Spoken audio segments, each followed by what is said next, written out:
Hello Aluxer, welcome back. It might have been a while since you last enjoyed a mouthful of caviar, not only because it hasn't been readily available with most restaurants closed, but because the caviar you've been eating is quite possibly not even the real deal.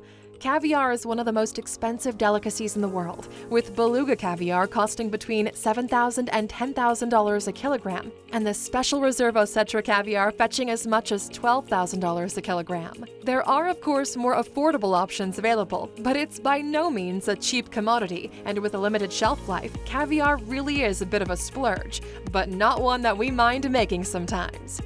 Welcome to Alux.com. The place where future billionaires come to get inspired. If you're not subscribed yet, you're missing out. Number 1. Let's dive into the history of the delicacy. The word caviar has Persian roots, kav-yar, which loosely translated means cake of strength. Before luxury items like champagne and raw oysters were considered a delicacy, caviar was already the sought-after purchase by the ancient Greeks, Russian Tsars, and other royalty, and was often prescribed to alleviate depression. The trading of caviar has been traced back to the 10th century, when trading between the Byzantine Empire and Caviar Rus began. Caviar Rus is loosely considered modern-day Ukraine, Russia, and Belarus. The consumption of caviar has been estimated to go back as far as 2400 BC, when carvings in Egypt depicted the ancient Egyptians eating fish eggs. Aristotle was a huge fan of caviar. European royalty tried to hoard it. The French caught on during the 1800s and started importing it, and British royals also wanted in on this high-end product, so it quickly became a delicacy for the wealthy. Pablo Picasso was a huge lover of caviar and would exchange his prints for sevruca, the smallest caviar-producing sturgeon, while Madonna loves beluga caviar, and Ian Fleming was said to have preferred osetra. Number 2. Not every fish can be classed as having proper caviar. There's a reason why caviar is so expensive, and despite it being possible to remove eggs from most fish, they're certainly not going to be classified as true caviar. In fact, some fish eggs contain toxins and could make you very ill. True caviar comes from a sturgeon. A sturgeon is considered a living fossil and has been swimming the oceans for roughly 248 million years. There are 27 species of sturgeon. The main types of caviar are from beluga, sterlet, osetra, and sevruga sturgeons. Each sturgeon's eggs or caviar have different flavors, sizes, and colors. Sturgeons can live for up to 100 years, and they don't start laying eggs until they're 15 to 20 years old. When they do start to lay, they release millions of eggs at a time, but if conditions are not just right, only a handful of eggs will survive. The sturgeon is on the Red List's highest category of threat, and already 4 species have gone extinct. Overfishing, pollution, and destruction of natural habitats are the biggest causes for the rapid decline of this living fossil. In many places, it's illegal to catch sturgeon, and the scarcity of the fish equates to the exorbitant cost of the caviar. There are legal ways to purchase caviar, but true beluga caviar has been illegal in America since 2005. Things have been changing though, and in 2016, sturgeon aqua farms in Florida were given the first exemption by Fish and Wildlife Services to sell beluga caviar legally. A Russian immigrant named Mark Zaslavsky bought the beluga right before the U.S. banned it and has promised he would help restore the fish population by donating fertilized eggs. A 2-ounce jar of sevruga caviar from the sevruga sturgeon goes for $175 when purchased from Zaslavsky. Forecasts on caviar predict that by 2023, the caviar market will reach $500 million, and that the U.S. will eventually be the 3rd largest legal producer of caviar. But when it comes to the world's current largest producer, that is China. Number 3. Here's how the eggs are removed. There's a very small window when the fish eggs should be removed to ensure they're at their best, so timing is crucial. 3 days before the sturgeon is about to spawn is the ideal time, as the eggs are taut and full of flavor. If you remove them too early, they're fatty and gelatinous and won't make that pop sound that goes hand in hand with eating caviar. Too late and they're milky and mushy. There are several methods of removing the eggs from a sturgeon's belly, and they're not all humane. Most fish are actually killed after the eggs are removed. The most common method is to knock the fish out and slit them open when they're unconscious. The ovaries are taken out and the eggs removed. The ovaries are gently rubbed across mesh screens by hand, separating the eggs from the membrane. The eggs are then soaked in cold water and salt for several hours, and then drained, leaving behind the caviar. Fresh caviar can last for 2 to 4 weeks. Another method of removing the eggs is more unusual, but in its most basic form involves a small keyhole surgery or a cesarean on the fish. The eggs are removed and then the fish is stitched up again and released. The most humane method is a form of massaging the fish to release the eggs at the right time. Ultrasounds are first used to determine if the eggs are ready for removal. Labor is induced in the fish and the eggs are gently pumped out of the body. This method has been used with great success in Germany. Number 4. Caviar is grated.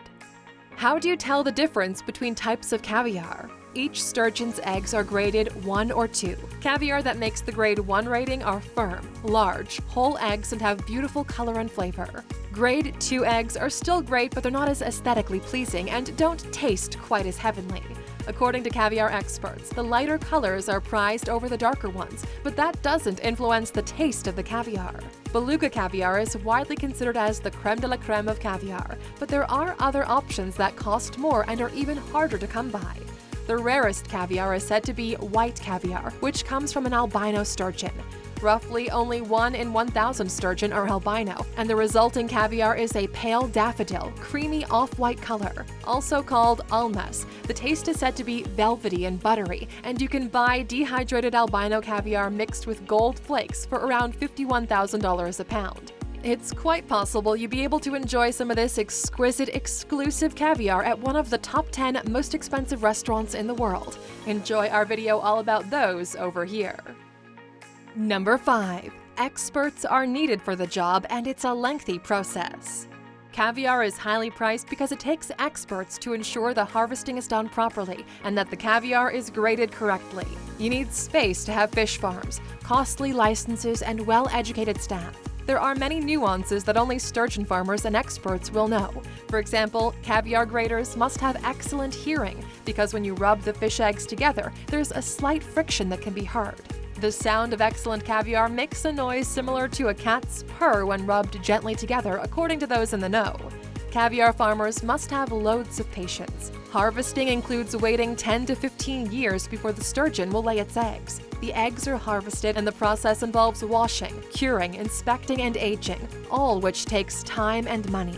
Farmers need to have expert knowledge to produce high-end caviar, as there is a fine line in getting the perfect flavor and preserving the products for shipping. Number 6. Supply and demand influences the price of caviar. Like any industry, there's not always transparency. Even though caviar production can be sustainable, there are certain individuals who would rather get their caviar directly from the Caspian Seas and have the eggs extracted in the traditional method. This has led to underground groups of people illegally catching sturgeon and selling their eggs on the black market.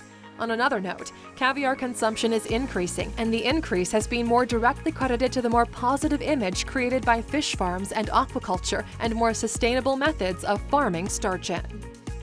Number 7. Caviar can be sustainable. The wild sturgeon population in the Caspian Sea is said to be doing a slow turnaround thanks to conservation efforts in farming. There are currently over 2,000 farms worldwide, with Beluga Queen in China producing up to 35% of the world's caviar. Another advantage to more fish farms is there'll be a lot more job creation. Madagascar has recently become a caviar hotspot thanks to a French company that started a fish farm there back in 2009. It's possible that the hors d'oeuvres meant for the rich will come down in price with it being more accessible to the masses, although that still might take a while because the caviar sold in Madagascar still retails for $50 an ounce. Number 8. The correct way to eat caviar is quite fancy.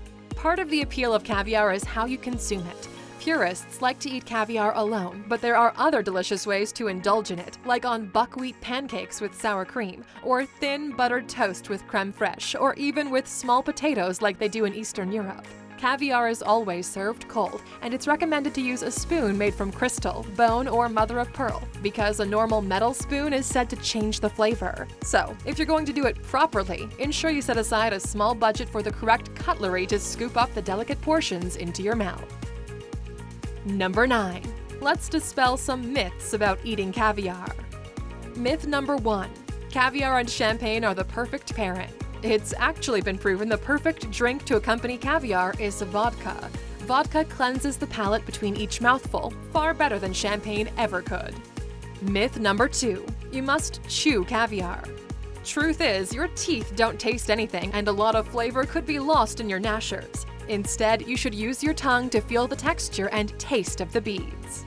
And myth number 3, don't serve caviar ice cold. The opposite is actually said to be true. Caviar is best served ice cold, so store it in the coldest section of your fridge, or if you have a larger tin, lucky you, put it on ice. Number 10. National Caviar Day. July 18th is National Caviar Day in America. It's not just a day to celebrate the delicious delicacy, but also one to highlight the plight of the sturgeon and to encourage people to enjoy fair trade caviar. And with that, Aluxer, here we are at the end of our list. Do you enjoy caviar? Have you ever tried Beluga caviar? What do you think the future of caviar in your country will be? Let us know in the comments. And of course, for sticking with us until the end, here's your bonus. If you love your sushi, you'll no doubt have eaten those delicious little orange balls on the top of your sushi at your favorite restaurant.